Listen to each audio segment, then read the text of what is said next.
Hi, it's me, Tracy, your literary and tea time companion, with a look back at reading from the month of August. I hope you will grab your cozy cup, your favorite beverage, a blanket, your pet to snuggle with, and that you'll meet me here in the library corner and we'll talk about all of our good reading. Very often I round up the month's reading with fiction. And I'm going to start with my Regency selection for this month, Jane Austen's Mansfield Park. And there's a little bit of a shine on the cover, so I'll put that down for now. Mansfield Park, we meet Fanny Price, who comes from a poor family.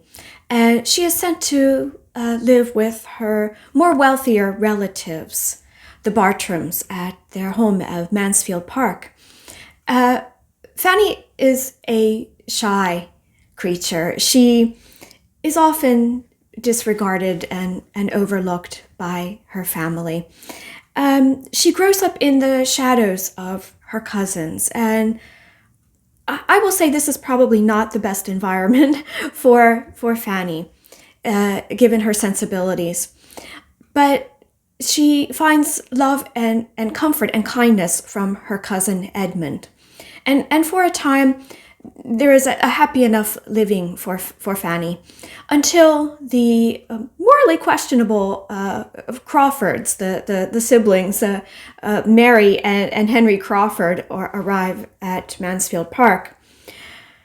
There is quite a lot of interludes of romantic entanglements, temptations. There's the putting on of a play. There's a lot of questionable motivations, especially on the part of the Crawfords. And all the while, Mary Crawford is trying to seduce Edmund, and Henry Crawford is trying to seduce Fanny. And it's a bit of a twists and turns there. And all the while, underneath all of this entanglement and where is all of this going to go, there is scandal rumbling under the bedrock of the Bartram family. Throughout the novel, Fanny is very steadfast in her patience and her strength, her quiet strength that sets her apart from everyone else. And really, in spite of how other people are behaving around her and towards her, she is her own foundation. She is shy and quiet, but she is mighty. And that is why I love Fanny Price. She is sometimes one of the most overlooked and underappreciated of Jane Austen's heroines. And because of her shyness, her shy perseverance, I really resonate with Fanny quite a lot.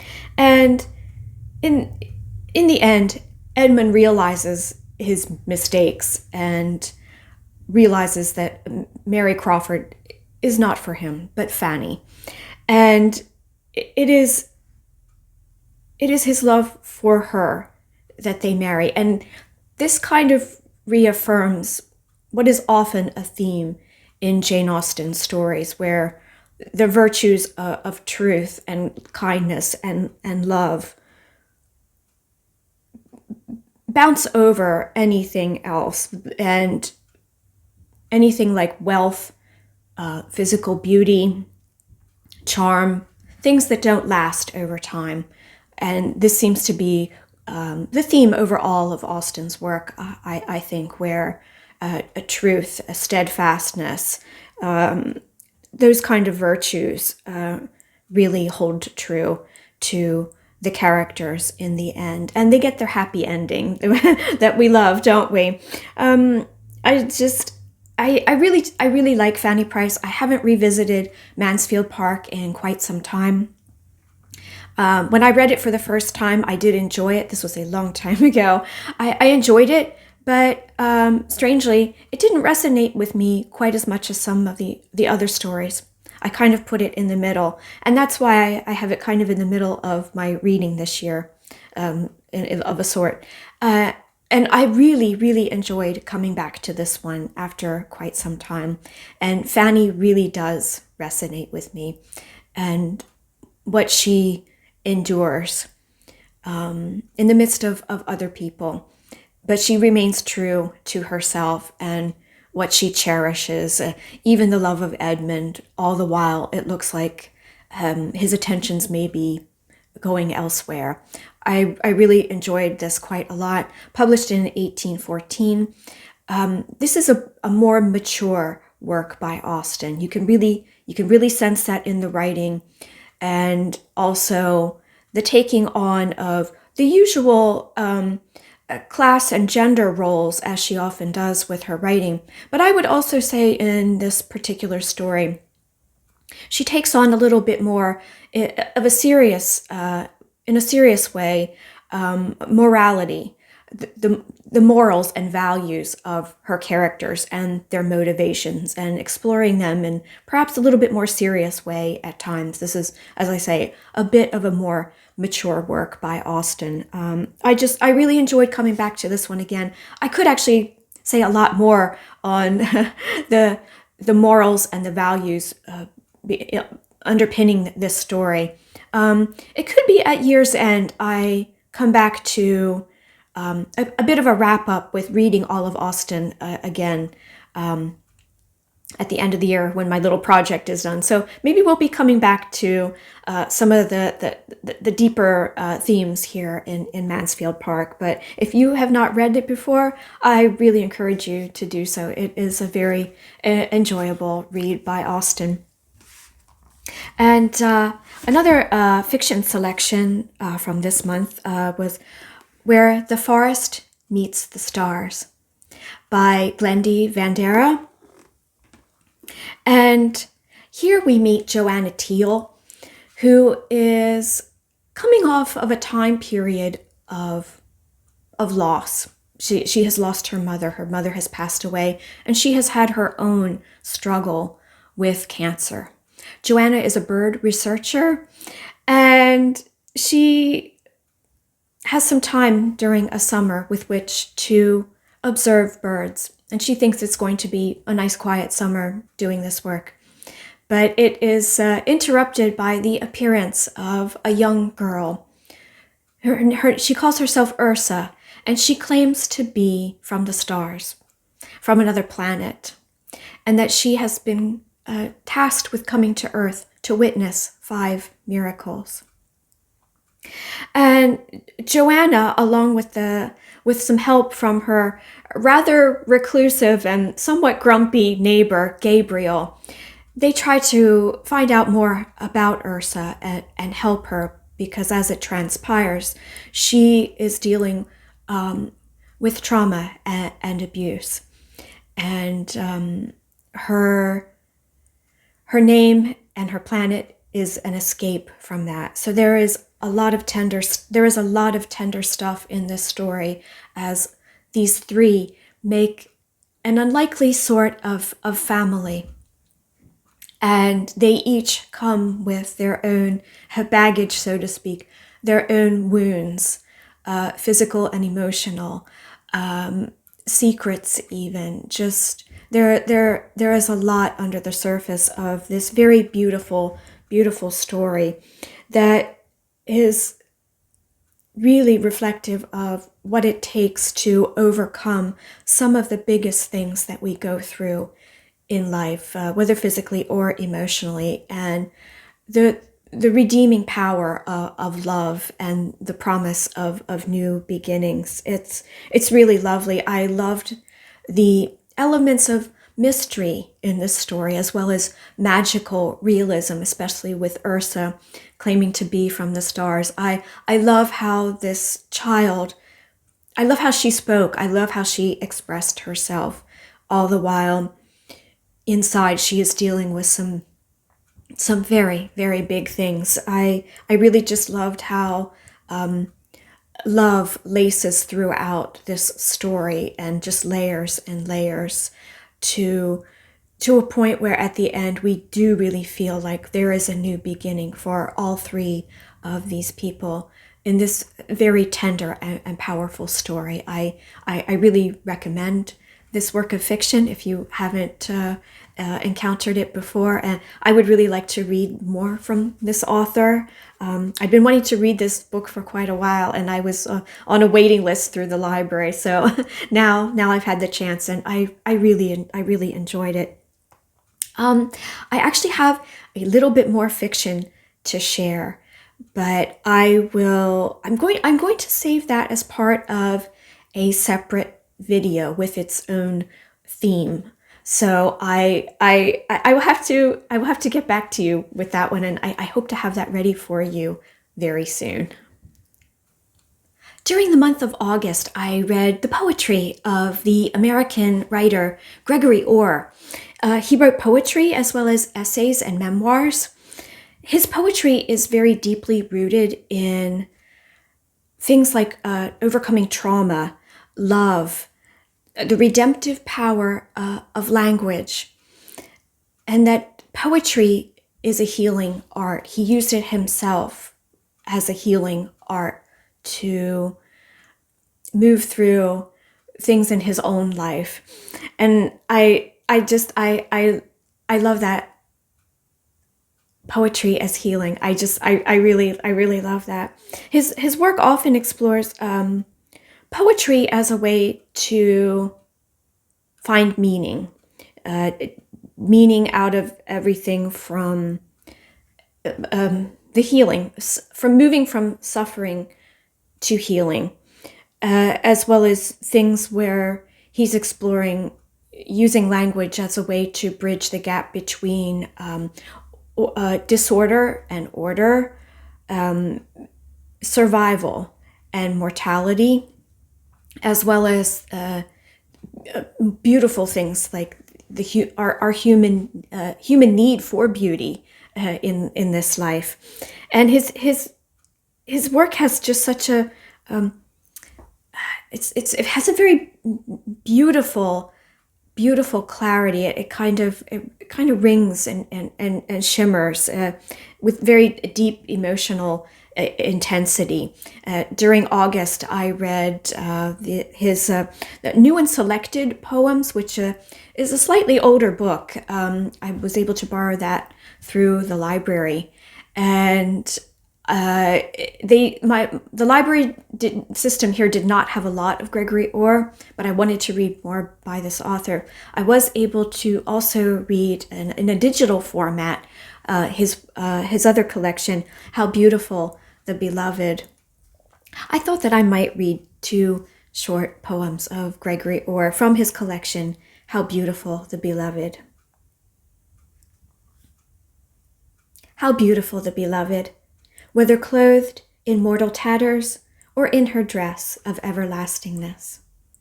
Moon broken on the water, or moon still whole in the night sky.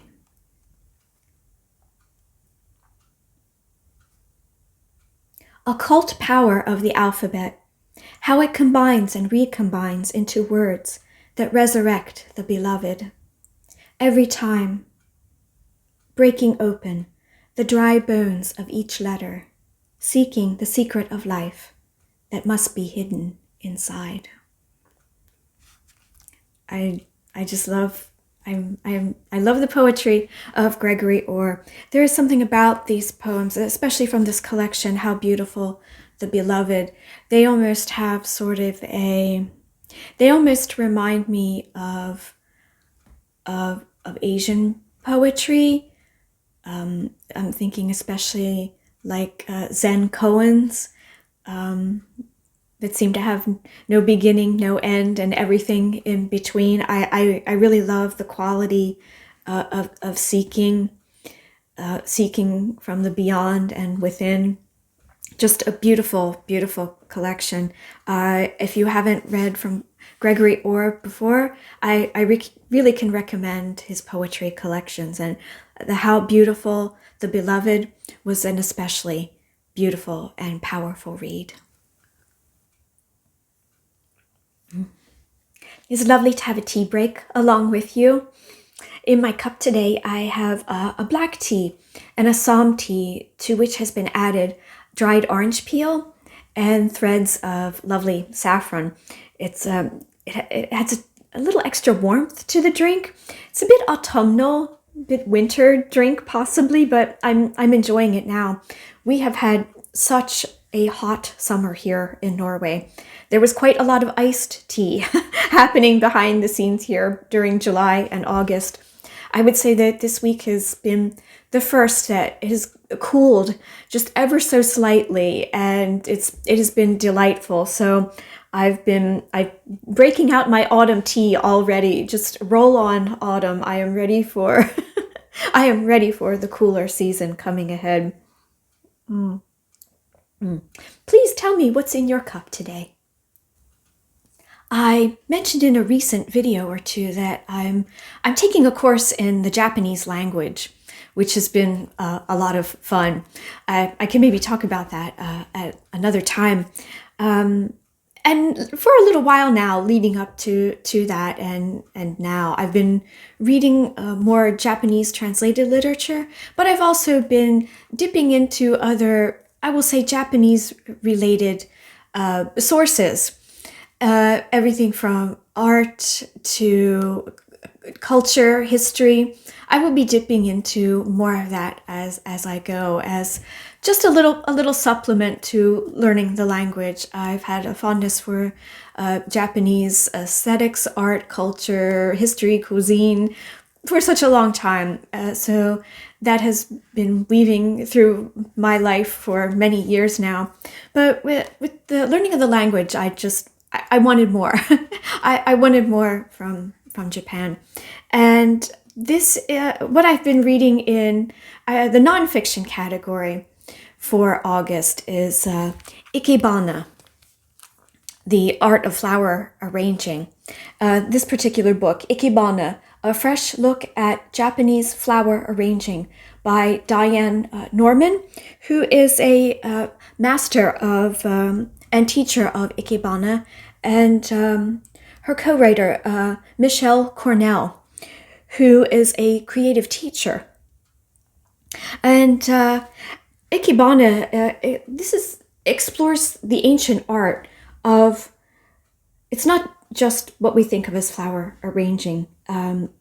It is elevated, I would say, where using flowers and plant material aims to strengthen one's own connection with nature on a deeper level, and as a way to cultivate self-expression using natural materials. So I love all of that. Ikebana can be translated as making flowers come alive. That's a beautiful way to think about it, isn't it? Ikebana has a long history in Japan. It began as events sort of viewing flowers and arrangements, appreciating flowers essentially by the aristocracy, and throughout time it evolved into how we know Ikebana to be now. It has a very long history, but throughout this art, the four seasons are very much dictating what plants and materials are used in the arrangements. And the introduction of Buddhism to the country of Japan also brought this sensibility with flowers and natural materials into greater being, where floral tributes and offerings to the Buddha at temples became much more common. And again, the flowers were selected according to the season to be presented at the temples to the Buddha. It is quite a fascinating topic. It's something I've known about for some time. It's not an art that I have really done very much of myself. I think possibly just because anything with florals can tend to be very expensive. And we have had a cat for a long time. We had a cat before Luna, our cat Charlie, and then we had Luna we've had cats for 20 years total. So there are a lot of materials, plants that are toxic to cats, to animals. So we have tended not to have very much plants or florals in the house. But I love reading about a topic such as this. And this book is, I believe this is from 2004, so a slightly older edition on this topic, but it's still very relevant and worthwhile. There was a newer title that I was trying to get through the library, and hopefully I still will be able to yet. But I really enjoyed this one. Let me just share a couple of spreads that might illustrate better than my own words the seasonal quality of this art of Ikebana. This is a spring display using tulips. Really beautiful. The format of the book is rather large, so it's not exactly easy to share this way. And here's one, a summer one with irises, just so elegant and beautiful. It's like poetry in flower form. I just love this. This is another summer, a mini summer landscape with water lily and greenery. How beautiful. That is so lovely. I can imagine a cat if that was sitting on a table wanting to have a drink. Can you tell I'm missing having a cat? This one is autumn with daisy-like chrysanthemums and a sprig of a branch with burnished russet leaves. Oh, that's so pretty. I really love this. So pretty. And this is one for winter with small amaryllis blooms and twigs in a very rustic pot. Oh, that is so beautiful. That is the same image on the front in two different ways. There are different styles. These illustrate two different styles. This one is a more upright style, and this one has a more landscape aspect that that has a sideways movement. There's quite a lot to this art. This book really illustrated very well, especially pictorially, the different arrangements that can be made, the different materials. I found this really inspirational, just a visual treat. It really makes me want to have a little bit of a go with this. I'm thinking especially with maybe Christmas time ahead, something like this would be really beautiful. I love simple decorations. If you were to see our home, you would see a bit more of I would say probably a minimal style. So this really resonates with my sensibilities for simple, but having a really beautiful, bold impact. So Ikebana, Japanese flower arranging art, making flowers come alive.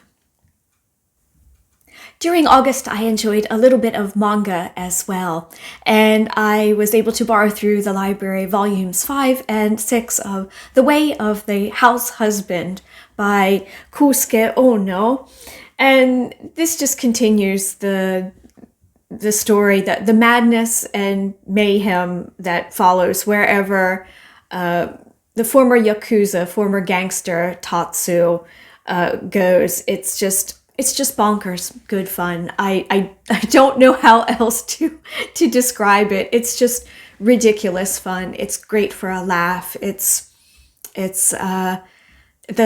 the art style is just bold. It matches some of the craziness that this character gets up to, and the scrapes that he gets into, and how how he deals with situations that he comes across. It's just a lot of fun. I'm looking forward to volumes 7 and 8 soon. I also was able to read a Sign of Affection, volume 3, by Suo Morishita.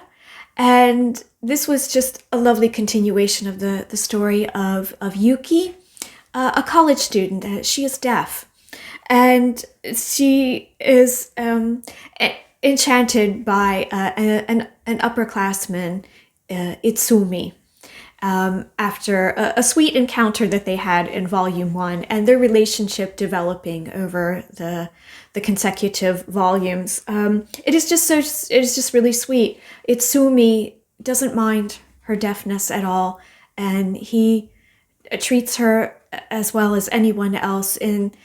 But he goes above and beyond to try to find ways to communicate with her, and is learning sign language.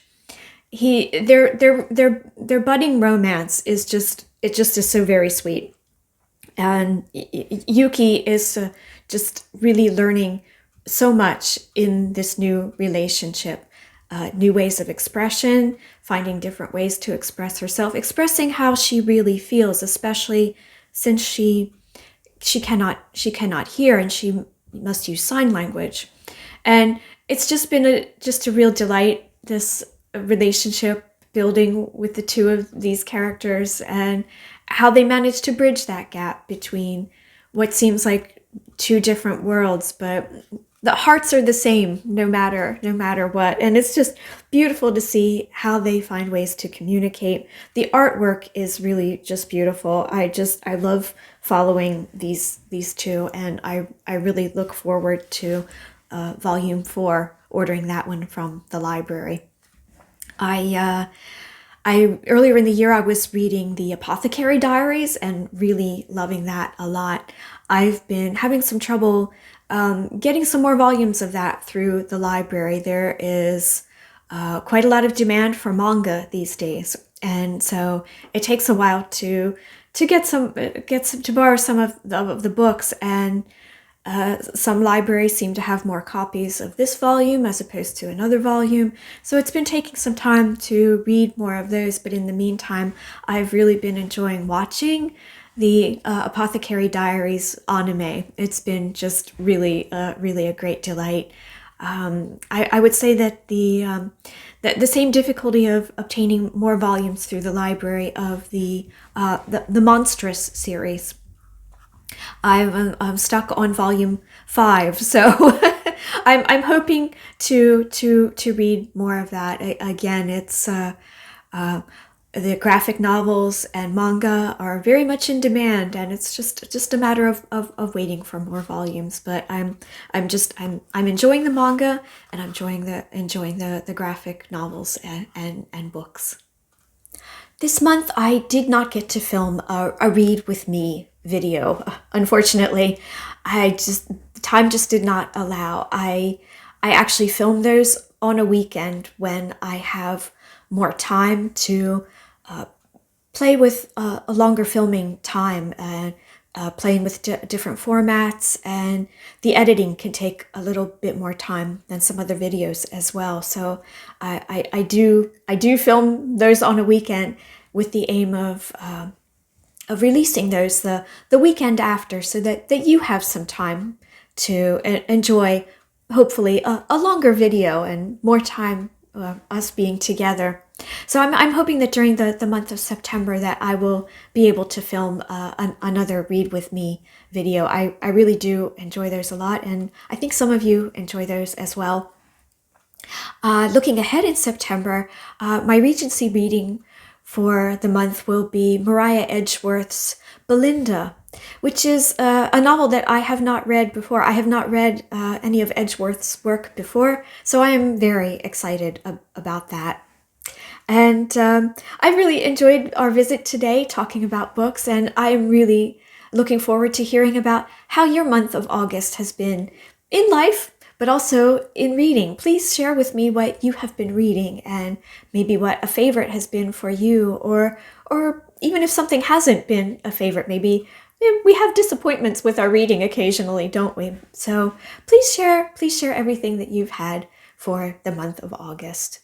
And I thank you all for being here. I thank you for the response to the Q&A videos. I'm glad that you enjoyed the extra time together, and I appreciated the questions so much. Just such clever and thoughtful questions. You made doing a Q&A, which was something I have never done before, you made it very easy for me to do that. Just such a kind response. Thank you so much. I really do appreciate all of you being here, interacting with me and with each other. That is such a wonderful thing to see in the community, you talking to each other. I really love that so much. And I appreciate it. All of the engagement, whether it's a like or share or saving the videos to watch later. I appreciate everything here. Thank you so much. And so until next time, I wish you happy reading. And as always, I'm sending you much love and many blessings. I will see you again very soon.